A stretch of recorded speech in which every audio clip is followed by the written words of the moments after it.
But we begin today with the new campaign finance reports in the race for Wisconsin governor. From July 1st to July 27th, Milwaukee County Executive David Crowley raised the most with $778,000. Now, that's significant since, if you remember, Crowley dropped out of the race on July 8th, then re-entered with the endorsement of Governor Evers 10 days later after Lieutenant Governor Sarah Rodriguez dropped out in the middle of the month. State Representative Francesca Hong, who led the most recent Marquette poll, is second with around $338,000.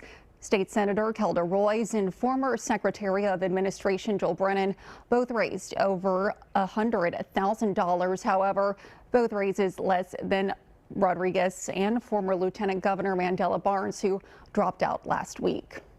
Now, on the Republican side, Congressman Tom Tiffany brought in $4.6 million in July. Well, $4 million of that was transferred in from the state Republican Party. Tiffany did bring in nearly $600,000 from individual donors. The state party has already endorsed Tiffany in the primary, where he will face EMT Andy Mansky. That primary is a week from today on August 11th. The winners will move on to the general election on November 13th. You will have full coverage that day from around the state. Now to